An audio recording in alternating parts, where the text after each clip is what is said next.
Part 3 for questions 21 to 30. Question 21. Radium is an element below barium in group 2 of the periodic table. Which equation shows what happens when solid radium nitrate is heated strongly? Now, when we heat group 2 nitrate strongly, we get the oxide of the metal, nitrogen dioxide, and oxygen. So there is oxide of the metal, nitrogen dioxide, and oxygen.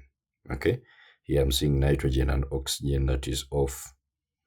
Nitrogen dioxide is not written like this, so this one is off. Even this one is, the oxide here is not written correctly, so it is off. So that means our answer is actually what? A. And it is balanced. If you can check very well, 4 nitrogens, so this is a 2 and then a 2 here. Okay, then oxygen, this is a 2, 8, 4 times 2, 8, then plus 2, 10, then plus 2, 12. This will be 6, then times 2, 12. Then radium is 2, and then the 2 here. So that is that.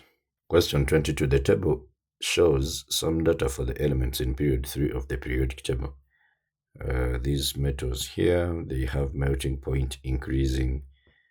They are good electrical conductors. Silicon here, which is a metalloid, has a high melting point, the highest actually, but it is poor at conducting electricity, so it is more of the on the side of covalency rather than metallic.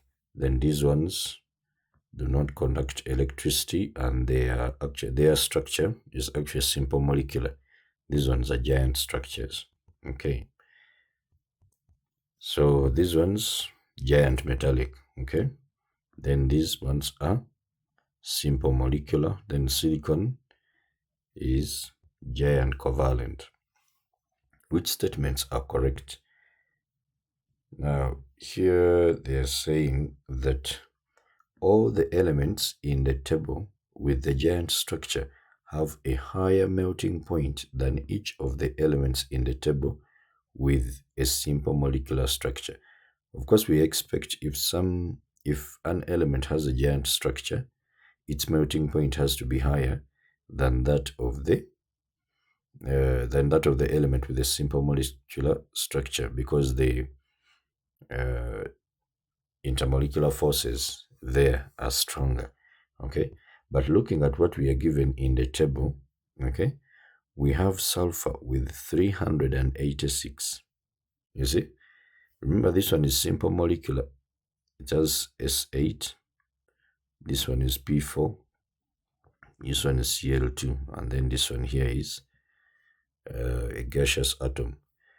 This one is 386. But when I come to this one, sodium here is a metal.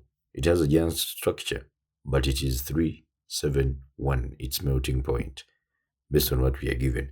So that means that 1 fails. Okay, so wherever there is 1, I have to cancel. Don't you think the answer is D? Because these 3 options have gotten 1 and it is off. So let us look at 2 and 3. Magnesium has a higher melting point than sodium. Yes, because it has more delocalized electrons and stronger electrostatic attraction between the delocalized electrons and the metal ions. That is true.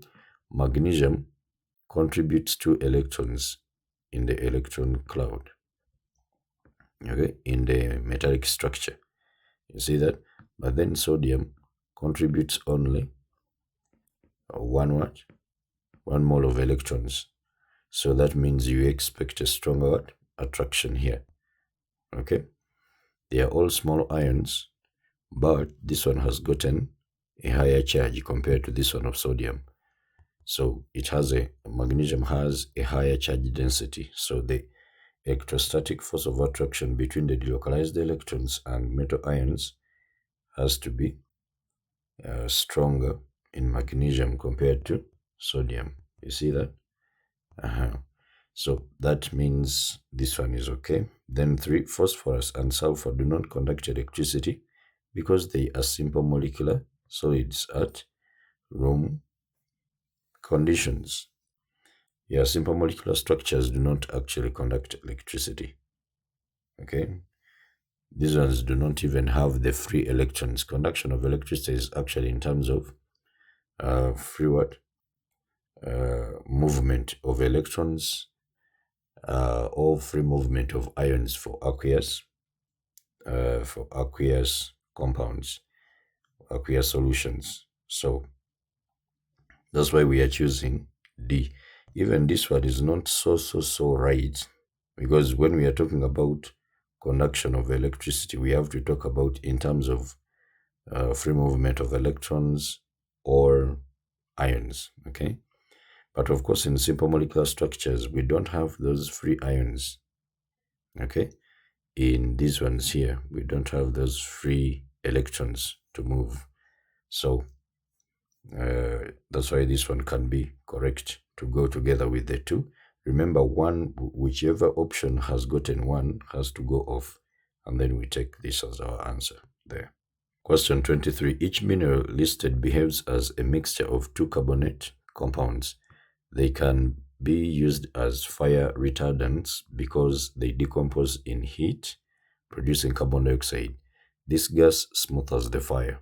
Okay, you remember in your primary, they used to tell you that oxygen supports burning, then carbon dioxide doesn't support the burning. So when you produce the carbon dioxide and then you direct the nozzle of the pump to the base of the fire, then you can quench that fire.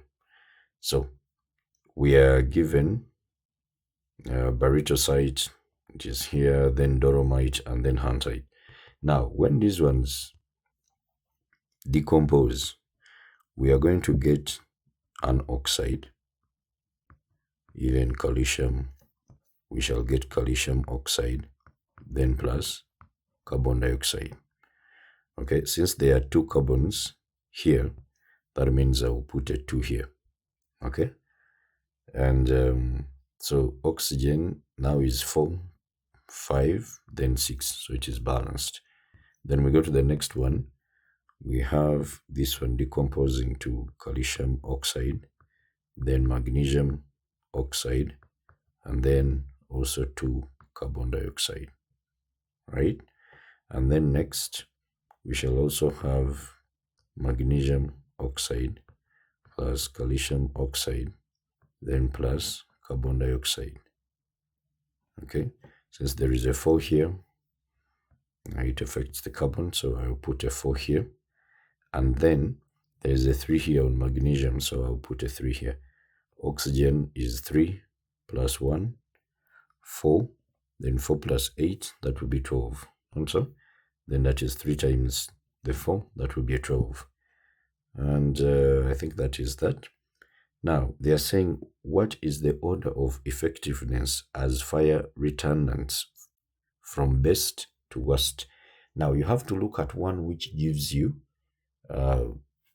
the greatest number of moles of carbon dioxide, because you need too much carbon dioxide in order to smother the fire, right? So it has to be this one here. So from here, I'm seeing 4. Are we there? So it has to be huntite. It has to be the first one here. Then the next one, is it barytosite or dolomite? Now for these two, you can look at barium and calcium here. Barium and calcium. Which one is below the other in the group? Barium is below calcium in the group, and we know that thermal stability of group 2 carbonates increases down the group. So that means these ones higher, okay, in the group, they will decompose faster compared to this. You see that? So this one will decompose faster than this one here. So that means this one will be much more effective compared to this. So that's why the next one has to be dolomite, then followed by barytosite. So that's why our option here has to be a D. Question 24. Compound X contains 2 period 3 elements, Y and Z. Compound X reacts with water to form only two products, a slightly soluble hydroxide and compound Q. Now, a slightly soluble hydroxide. When we go to our options here, we are seeing magnesium and sodium. The hydroxide of sodium is soluble. Sodium hydroxide, very soluble. But magnesium hydroxide is slightly soluble, or we can even say it is insoluble. We know that the solubility of group 2 hydroxides increases down the group. That means magnesium hydroxide is sparingly what? Soluble. That means I have to look here and here. Okay? I have to take off these options B and C. Based on what we are having here, slightly soluble what? Hydroxide. We continue. Q is a compound of element Z and hydrogen. Now let's see. Compound X contains elements Y and Z. So if this is the Y and the Z, now we can have magnesium phosphide. Magnesium phosphide, I'll put a 3 here, then a 2 here, because phosphorus is in group 15, so it needs 3 electrons to have its outermost shell full, right? So it will be P minus the 3. Then magnesium is 2 plus. So put the 2 here, put the 3 here. So magnesium phosphide will look like that. Okay. Then from there, they are saying that reacts with water. So when I react this one with water, now this is what I'm going to assume, that the magnesium reacts with water. When magnesium reacts with water, we get a hydroxide. That hydrox then plus the hydrogen. Are we there? When group 2 metals react with water, and this one is a slow reaction with cold water, magnesium reacting with cold water, you get magnesium hydroxide and hydrogen. That one is a very slow reaction, but when it reacts with steam, we instead get magnesium oxide instead of magnesium what? Hydroxide, and then hydrogen. You see that? Then plus, what do we get next here? We are going to get, instead of writing the hydrogen here, there is phosphorus here. So we are going to have phosphine pH 3 here. Okay. Remember they said a slightly soluble hydroxide and compound Q. So this has to be compound Q. This is Y, this is Z. Compound Q is of element Z and hydrogen. You see? Z, which is P, and then hydrogen. Compound Q burns in moist air to produce an oxide and water. So I'll get this one here. I burn it in what? In moist air. Then we shall get an oxide and water. I can write phosphorus pentaoxide like that, but this one usually dimerizes, so we can write P4, maybe O10. It usually appears to be like this. Then plus, what else? They said water, so put water. If we can balance, I can put a 4 here, and by the way here I'll put a 3 to balance magnesium here, and then I'll put a 2 here to balance the what? The phosphorus. How about hydrogen? This is 6, and then 6, that will be 12. So that means I will put a 6 here to get 12 for hydrogen. And then oxygen is of course 6 here. Then you can see a 2 here, then times the 3, which is a 6. Okay. Then let's come to this other one here. I've put a 4. Then hydrogen here is 12. That means I'll put a 6 here. Oxygen now is 6, then plus the 10 will give us 16. So meaning here I can put 8. Okay, that is that. Then the oxidation number of element Z, remember now Z, we know it is P. In the oxide is +5. So let's see. N here, this is 4, then N, then plus 10 times -2. Then you equate to 0. The oxidation state of oxygen is -2. Okay, then N will be equal to, take this on this side, it becomes a positive. So that will be +20, then divide by 4, which is a +5. And indeed, the oxidation state of phosphorus in this oxide is a +5. You see? So we have seen that everything they talked about in here is correct for magnesium and what? Phosphorus. So that means our answer has to be A here. But let's prove that this one is wrong. So suppose we have magnesium, then sulfide, okay? Y and Z, then plus water. We also try to get the same thing, okay? Magnesium hydroxide, then plus hydrogen sulfide, because this one has to be, Q has to be what? A compound of Z and hydrogen, not so? Balancing this one will give us what? 2 hydrogens plus 2, that one becomes a 4. So I'll put a 2 here to also balance the oxygen, 2 and 2. Then next, we get the hydrogen sulfide. We add oxygen. Let us assume what we are getting is the oxide of this sulfur. So that is sulfur dioxide. Then plus, the next one has to be what? Water. Is it balanced? 2 hydrogens, then oxygens are 3. That means I'll put 3 over 2 here. Not so? And then, yeah, for me to have a 3 here, then sulfur is 1, sulfur is 1. Now, what is the oxidation state of sulfur in here? Because now they are talking about the oxidation number of element Z has to be +5. So let's look at the oxidation state of what? Sulfur here. This is N, then plus 2 times -2 is equal to 0. Then N is going to be equal to +4. So that disqualifies this one here, you see? So that is why our answer is A. This one fails.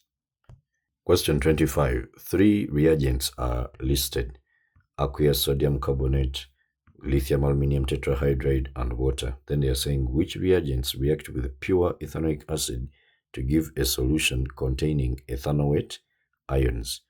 So if we have ethanoate ions, yes, aqueous sodium carbonate can react with ethanoic acid to get sodium ethanoate. So in other words, you are having CH3COOH plus an acid reacts with a carbonate, right? To get a salt, which is CH3COO, then Na, then plus carbon dioxide, and then what? Water. To balance this one here, I will put a 2 here. To balance the sodium, you see that? Because sodium here is a 2. Again, I will put a 2 here. Okay? Then, what do we have? For hydrogen, these are 6. Then plus, okay. These ones are 4 times 2. They are 8. Then when we come to this side, these are 6. Then plus the 2, 8. Oxygens, 2 times 2, 4. 4 plus 2, 6. Then 7. This is 3. Then plus the 4, 7. I think it is balanced. Then, what else? That is that. So in here we have ethanoate ions, CH3COO minus, then plus the sodium what? Ions. Okay, these ones dissolve in the water. So it is going to be a clear solution. So aqueous sodium carbonate is okay. So wherever there is 1, I can first put a tick there. Okay. Then next, lithium aluminum tetrahydride. When we get ethanoic acid and we put lithium aluminum tetrahydride, okay, we are going to get a primary alcohol because this one is a reducing agent. So you will get CH3C OO, no, CH2OH, okay? CH2OH, then there will also be water. So that is that. Maybe to balance this one, Now they are saying to give a solution, so this one is what? Is an alcohol. So you are not going to get ethanoic ions. You see that? So where there is 2, then I will cancel. Okay? Where there is 2, I will cancel.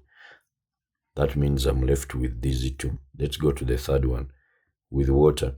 So I can get ethanoic acid, then I put it in water. I can say plus water. Because it is an acid, it donates a proton, so we shall get ethanoic ions here. Then plus, when a proton is donated to water, we shall get the hydroxonium ion. Or you can actually just write CH3, COOH, then you say plus aqueous. Then you write CH3COO minus, then plus the hydrogen ions. It's an acid. In fact, I'm not supposed to even put this one here. It's an acid which dissociates partially, okay, in water. Then we just put an equilibrium like that. You see? So even here, I can just write it like that. So here I'm getting the ethanoic ions. So 3 is okay. And this one is 1 only. So this one now goes off. You see? So our answer is going to be B. Question 26. Complete combustion of compound T produces carbon dioxide and water only. Compound T produces steam fumes with PCl5. Then compound T does not give any visible product with 2,4-dinitrophenylhydrazine. By just centering on this one here, we know it is carbonyl compounds that give a positive test with 2,4-dinitrophenylhydrazine. Okay. Now they are saying what can be deduced with certainty from this information. Now, compound T can be carboxylic acid. When you burn, you can get carbon dioxide and water. When you burn a hydrocarbon, you can get carbon dioxide and water. When you burn an alcohol, you can get carbon dioxide and water. When you react an alcohol with, let's say, PCl5, you get the HCl. If I can show you in this book here, okay, this book that I use here, we go to, where do we find alcohols? Alcohols, carboxylic acids. You are going to see something here. You see this? This one here. When you react with PCl5, you get a halogen alkane, then HCl. These are the steam fumes, you see? And then this other one here. So that one for alcohols. Then when we go back here, compound T is not an aldehyde. I will take this one here, okay? Because they are saying that it doesn't give a positive test with what? 2,4-dinitrophenylhydrazine. And an aldehyde is a carbonyl compound. So that is where I'm going to center my answer, okay? Nothing else. It's certain that it is not a what? An aldehyde. Question 27. Information about carbonyl compound X is given. Compound X reacts with lithium aluminum tetrahydrate to produce a secondary alcohol. Then that means compound X must be a ketone. Okay? Ketones are reduced by lithium aluminum tetrahydrate to secondary alcohols. Compound X reacts with alkaline iodine to give a yellow precipitate. The yellow precipitate is triiodide methane, and that means compound X must contain this group CH3C. Since it is a ketone, we have seen here, it can be a ketone, it can be an aldehyde. The only aldehyde that actually gives a positive test with alkaline iodine is ethanol. Okay, so there has to be this group here, CH3CO, this one here, to give a positive test. Now we go to ketones. There is this, there is this, but ethanol is here. It has this group. Are we there? But when you get ethanol and you react it with you put it in lithium aluminum tetrahydride in dry ether, you are not going to get a secondary alcohol. You are going to get a primary what? Alcohol. So that's why this one is off. Okay. Then butanol, aldehydes will be reduced to primary alcohols. Even this one will be off. But these ketones can give us the what? The secondary alcohols. Now, what is butanon? Butanon is CH3. You would have said butan 2 on, but we don't have butan 3 on. You see? So this one can only be this one here, butanon. So it has this group here. That means you can get the what? The yellow precipitate. This one gives you. Then how about pentan 3 on? Pentan 3 on is CH3, then CH2, then there is the carbonyl here, and then CH2, CH3. Now this one has the ethyl group here instead of the methyl group here. So this one is going to give a negative test with alkaline what? Iodine. So that means our answer is B. As simple as that. Okay. Then question 28, an organic compound J reacts with an excess of sodium to produce an organic ion with a charge of -3. J reacts with an excess of sodium hydroxide to produce an organic ion with a charge of -1. What is the structure formula of J? Now, we know that alcohols can react with sodium, okay, to give sodium alkoxides. Now, when you look at this, there is an OH here, there is an OH here, and then a carboxylic acid here. So also carboxylic acids can react with a metal, like sodium. Then you get sodium. Then if it is ethanoic acid, you get sodium ethanoate. You see that? Now, what is going to happen here? We have this OH, then CH2, CH, then there is OH here, there is CH2, COOH. So when you react it with sodium, you are going to remove the hydrogen and replace it with what? With the sodium. So we shall have sodium here, then oxygen here, CH2, then CH, then O, then Na, then we have CH2, COO, Na, then plus we have gotten 3 hydrogens, replace those 3, then hydrogen. Remember, it comes off as a gas, so we put a half. So first of all, for one of them, it produces, if one is replaced, it produces a half a mole of hydrogen gas. Okay, now there are 3 of them, so we put 3/2. You see? Then next, now you can see that this one has a plus, then a minus, plus, then a minus, plus, then a minus. You see? So in water, this one is going to dissolve. Okay, the ions are going to separate. So you will have a minus, that is 1, then 2, then 3. You see that? That is the -3, which is here they gave us. Then they are saying J reacts with excess of sodium hydroxide to produce an organic ion with a charge of -1. Now, if I get this one here, I react it with sodium hydroxide. Sodium hydroxide. We shall get, now sodium hydroxide does not react with alcohols. Okay, we give that explanation in A level. Okay, we give that in A level. So where we are talking about phenols and then also these alkanols. So the carboxylic part is the one that is going to react with the sodium hydroxide. So we shall have something like this: CH2, CH, then OH, and then CH2, then COO, Na, then plus water.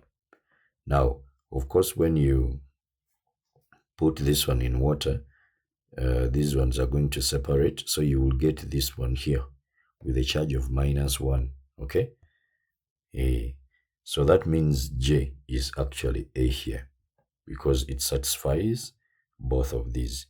Now, an aldehyde does not react with sodium. You see that? It will only react here and then here. You see that? That means you're going to get the charge of -2, and yet we are looking for the charge of what? -3. Then what else? Sodium hydroxide. It will react with sodium hydroxide because of this carboxylic acid end, and it will give you the -1, but it has failed on the -3. You see that?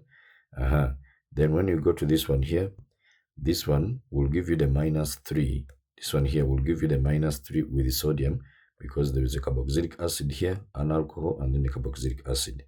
But it will fail when you bring sodium what? Hydroxide. When you react this one with sodium hydroxide, sodium will come here, sodium will also come here. Now it will give you a charge of -2, and yet we need a charge of -1. You're getting it? Then next, when I put sodium, this one is a ketone, so no reaction here, and also no reaction here. The reaction is going to be here. So you get a charge of -1. So it fails on the -3 when you react with the sodium. Okay? And then when you react with the sodium hydroxide, of course, this one doesn't react at all. So it fails on both. So that's why our answer is what? A. Question 29. Which formula represents the organic compound formed by the reaction of propanoic acid with methanol in the presence of concentrated sulfuric acid as a catalyst? Of course, here I'm going to get an ester. This is a condensation reaction. So I have propanoic acid, which is CH3, CH2, then CO. Let me actually write this like that, then OH. Then we have methanol. So methanol will give us this, then CH3. So what happens? The carboxylic acid here loses the OH, and then the alcohol here loses the hydrogen. So this water is lost. That is why it is called a condensation what? Reaction. So we are going to have CH3, CH2, C, then O, and then CH3. So this one is going to be methyl.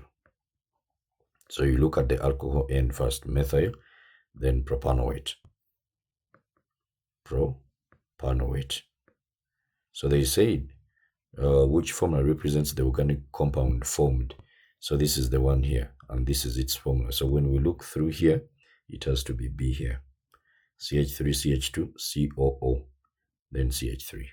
Question 30. Structure isomerism and stereoisomerism should be considered when answering this question. We have 2,5-dibromohexane is heated under reflux with ethanoic potassium hydroxide.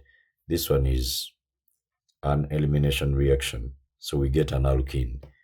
They are saying how many isomeric compounds are formed with molecular formula C6H10.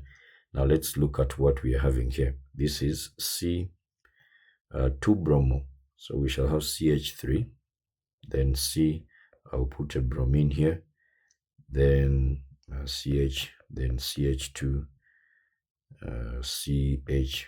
How many? This is hexane. So this is 1, 2, 3, 4. Then on the fifth one, here, there is another bromine, then CH3. Not so. 1, 2, 3, 4, 5, 6. I think that is it. Then from there, when we put this one here, what are we going to have? You see what is going to happen. And I think this one is put in excess. So what is happening is that this carbon that has gotten the bromine is going to lose it. Okay? Even this one will lose it. Then the carbons which are adjacent to these carbons that are holding the halogen are going to lose a hydrogen. Okay? So the first one, we can see when this one is lost, and then this one loses a hydrogen. Okay? So when that one loses a hydrogen, we shall get a CH2, then a double bond, then CH. Are we there? Then CH2, CH2, then CH, and then a double bond, CH2. Okay? So I've considered when this one has lost the hydrogen, and also this one has lost the hydrogen. Then next, I can have this first one losing the hydrogen. Are we there? And then after this one losing the Br, then this one here is the one that is going to lose the hydrogen instead of this one. You see that? So that means I'll have CH here, then double bond. What do we have here? Is this right? There is a CH2 here. Then this has to be CH, then CH. Okay.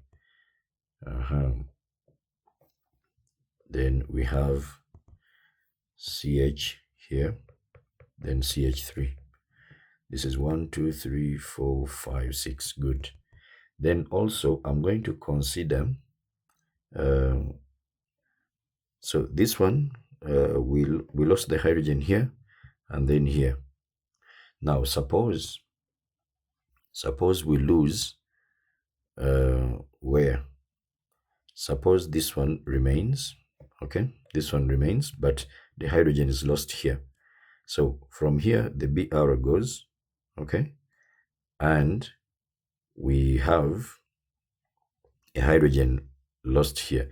So a hydrogen is lost here and also here, okay? So what do we have? I'll have a CH3, then CH, okay? Then double bond, then CH. So where am I losing the hydrogen? I'm losing the hydrogen here and also at last, okay? Then what else? CH, then CH2, then CH. Are we there? CH, then double bond, CH2. You see that? Now, when you look at these two, because this molecule here is symmetrical, if I just cut it from here, okay, CH2, CH, like this part here is the same as this one here. Do you see that? And even this part here is the same as this one. So that means this one gives us one molecule. Okay? These two are the same. Okay? Then we are also going to have CH3 here.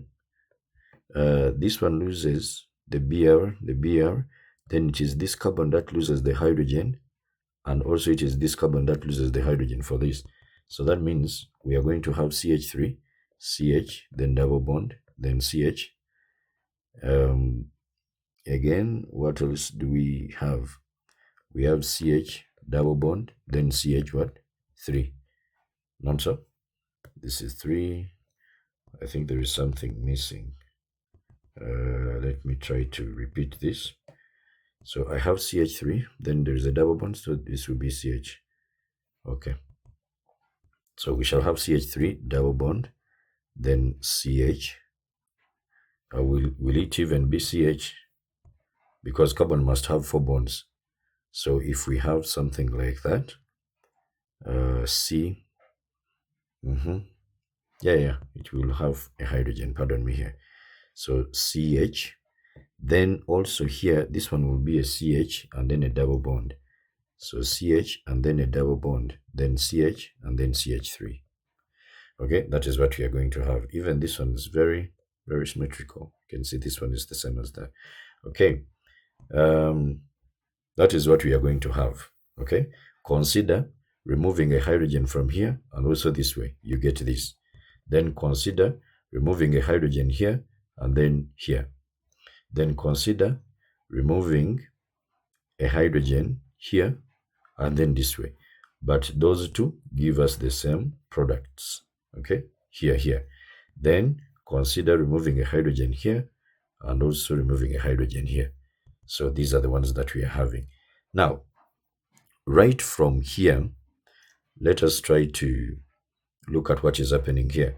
They are saying we are using structural isomerism. So structural isomerism, we can use the position isomerism, the position of the functional group. You see that the functional group has been changing. You can see 1 and then this last one, then 1 and then on the second one. You see, then on the second one here and also this other one here. So that is position isomerism. Then we are also going to have what else? Now stereoisomerism.